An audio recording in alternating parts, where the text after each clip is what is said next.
আজকে আমি আপনাদের সাথে শেয়ার করব কিভাবে খুব সহজেই টুটি ফুটি তৈরি করা যায়। এই টুটি ফুটিটা বাচ্চারা খেতে খুব পছন্দ করে, আর এটা কেকের উপরে দিলে দেখতে যেমন সুন্দর হয়, খেতেও তেমনই সুস্বাদু। তবে চলুন দেখি কিভাবে খুব সহজেই আমরা বাসায় টুটি ফুটি তৈরি করে নিতে পারি।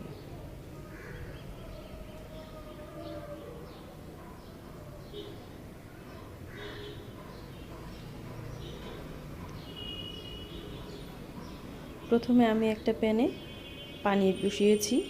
পানিটা একটু বেশি পরিমাণে দিবেন যাতে পেঁপেগুলো পাতিলের তলায় লেগে না যায়। পানিটা ফুটে উঠেছে, এর মধ্যে কেটে রাখা পেঁপেগুলো দিয়ে দিব।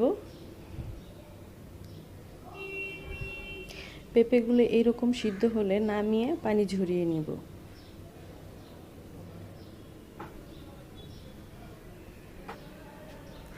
এখন অন্য একটা প্যানে আমি হাফ কাপের থেকে একটু বেশি চিনি দিয়েছি, প্রায় 1 কাপের মতোই পানি দিয়েছি। চিনি এবং পানির শিরাটা ফুটে উঠলে সিদ্ধ করে রাখা পেঁপেগুলো দিয়ে দিয়েছি। শিরাটা এভাবে একটু থাকা অবস্থাতেই নামিয়ে নিব।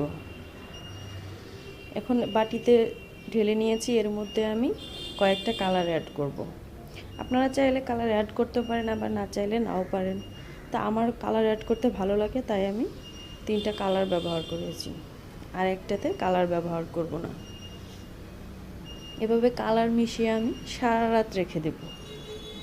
পরের দিন দেখুন কি সুন্দর একটা কালার চলে এসেছে। এখন আমি একটা বাটিতে টিস্যু পেপার বিছিয়ে তার উপরে পেঁপেগুলো শুকিয়ে দেব রোদে। আর যদি রোদ ভালো না পায় তাহলে আপনারা 1 থেকে 2 দিনের মধ্যে শুকিয়ে নিতে পারেন।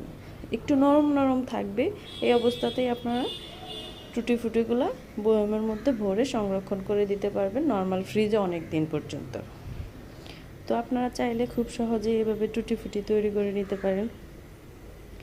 আমার ভিডিওটি যদি আপনাদের কাছে ভালো লেগে থাকে তাহলে আমার চ্যানেলটিকে লাইক, কমেন্টস, শেয়ার করার জন্য অনুরোধ করা হলো। প্লিজ আমার চ্যানেলটিকে সাবস্ক্রাইব করুন। Thank you.